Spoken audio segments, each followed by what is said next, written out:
Imagine करा, जर मी तुम्हाला सांगितलं की हजारो वर्षापूर्वी एक अशी व्यक्ती होती जी स्वतःला एका ॲटमपेक्षा, एका अणुपेक्षाही लहान करू शकत होती, स्वतःला पर्वत एवढं विशाल करू शकत होती, एवढ्या मोठ्या विशाल पर्वताला आकाशात इकडून तिकडे वाहू शकत होती किंवा मनाला वाटेल ते करू शकत होती. मग तुम्हाला वाटेल हे वर्णन एखाद्या मार्वल सुपर हिरोचं वाटतंय, पण ॲक्च्युली हे वर्णन कोणत्याही मार्वल कॅरेक्टरचं नाहीये. हे वर्णन आहे भारतातील शक्तिशाली आणि सुप्रसिद्ध देवतांपैकी एक म्हणजेच हनुमानांचं. कोई ना राम के सम्मुख आयो, कोई ना राम के सम्मुख आयो, कोई ना राम के सम्मुख आयो, कोई ना राम के सम्मुख आयो.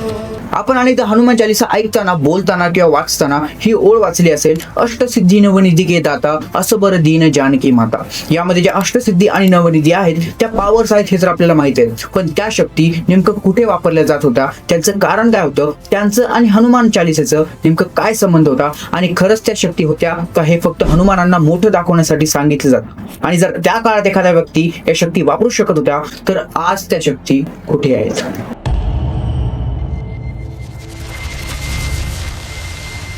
अष्टसिद्धी नवनिधी के दाता असबर दीन जानकी माता. अष्टसिद्धी आणि नवनिधी प्रदान करणारे दाता आहात तुम्ही, असा वर जानकी माता यांनी दिलाय.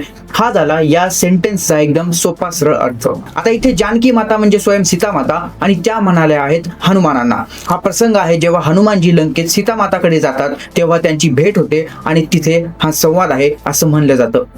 तुम्ही अष्टसिद्धी आणि नवनिधी देणारे दाता बनताल असा वर सीता मातेने हनुमानांना दिला होता. आता या अष्टसिद्धींची सुरुवात हनुमानांपासून झाली असं नाही. जेव्हा आपण अष्टसिद्धी हा शब्द ऐकतो तेव्हा आपल्याला हनुमान चालीसा आठवते, पण अनेकांना हे माहीत नाहीये की अष्टसिद्धींची संकल्पना ही हनुमानांपेक्षा सुद्धा खूप जुनी आहे. प्राचीन भारतीय योग परंपरेत हजारो वर्षांपूर्वीपासून सिद्धी या संकल्पनेचा उल्लेख आढळतो. ऋषीमुनी मानायचे की कठोर तपस्या, ध्यान आणि योग साधनेमुळे मनुष्याला काही असामान्य क्षमता प्राप्त होऊ शकतात. याच क्षमतांना सिद्धी म्हटलं जात होतं. नंतर पुराणांमध्ये आणि रामायणाच्या कथांमध्ये हनुमानांच्या पराक्रमांना या अष्टसिद्धींशी जोडण्यात आलं. म्हणूनच आज अष्टसिद्धी म्हटलं की सर्वात अगोदर हनुमान आठवतात. पण याच अष्टसिद्धी नेमकं काय होत्या?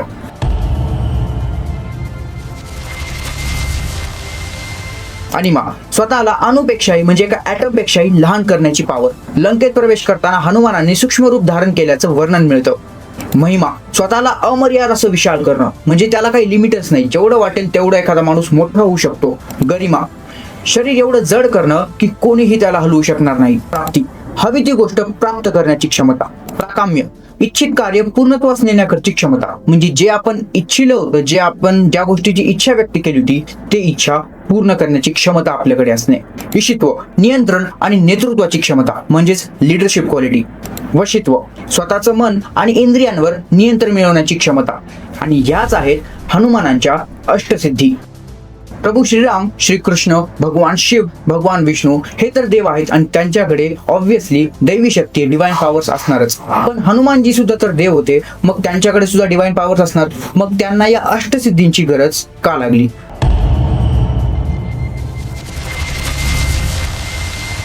आता या प्रश्नाचं उत्तर मी तुम्हाला धार्मिक दृष्टिकोनातून देतो. पहा, हिंदू परंपरेत देव आणि सिद्धी या दोन वेगळ्या गोष्टी मानल्या जातात. देवांकडे दैवी शक्ती म्हणजे डिवाइन पॉवर्स असते. सिद्धी या विशिष्ट क्षमता म्हणजे स्पेशल ॲबिलिटीज असतात. उदाहरणार्थ, एखाद्या राजाकडे संपूर्ण राज्याची सत्ता असते, पण त्याला घोडसवारी, तलवारबाजी, सेल्फ डिफेन्स, त्यासोबतच रणनीती या गोष्टींचंही ज्ञान असतं, कारण ते त्याच्या स्पेशल ॲबिलिटीज आहेत. तसंच देवांकडे सर्व शक्तिमानत्व असू शकतं, पण या अष्टसिद्धी त्या सर्व शक्तिमानत्वाचं विशिष्ट रूप आहेत असं म्हणलं जातं.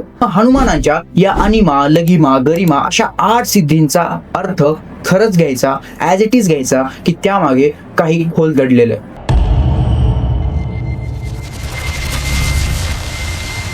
इथेच कथा रोचक बनते, कारण आधुनिक काळात अनेक संशोधक, तत्वज्ञ आणि आध्यात्मिक अभ्यासक अष्टसिद्धींकडे वेगळ्या नजरेने बघायचे. त्यांच्या मते कदाचित या सिद्धी शारीरिक शक्ती नव्हत्या, त्या मानवी व्यक्तिमत्वाच्या सर्वोच्च क्षमतांचं प्रतीक होत्या. उदाहरणार्थ, अनिमा म्हणजे शरीर लहान करणं नाही, तर आपल्यामधला अहंकार लहान करणं. महिमा म्हणजे शरीर मोठं करणं नाही, तर आपले विचार मोठं करणं. गरिमा म्हणजे वजन वाढवणं नव्हे, तर आपल्या तत्वांवर ठाम राहणं. लघिमा म्हणजे हवेत उडणं नव्हे तर मनावरील ओझं हलकं करणं.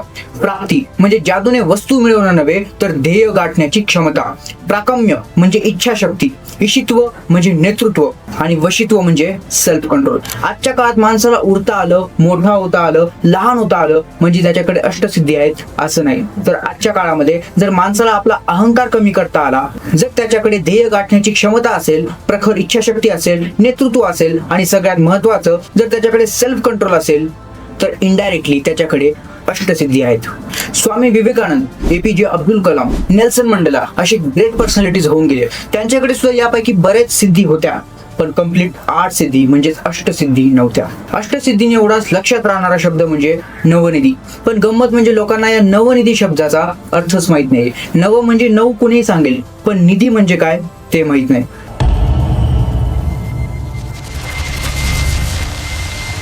तर नवनिधी म्हणजे कुबेराच्या 9 प्रकारच्या दिव्य संपत्ती.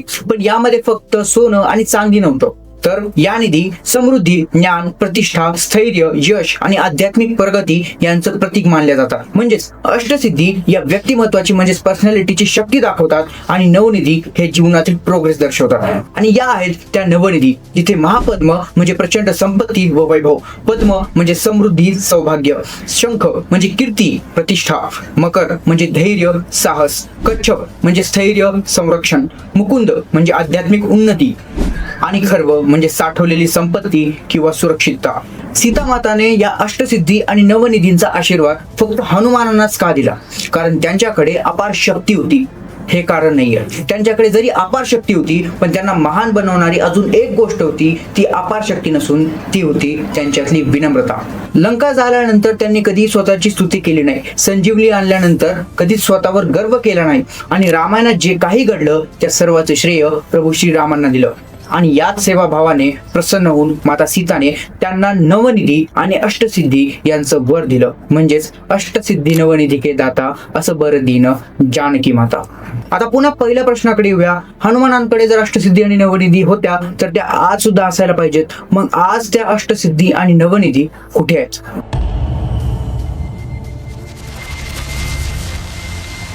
तर उत्तर आहे आजही या अष्टसिद्धी आणि नवनिधी अस्तित्वात आहेत. फक्त आपण त्यांचा अर्थ चुकीचा घेतलाय. कारण आजही जो अहंकारावर विजय मिळवतो तो अहिमा साधतो.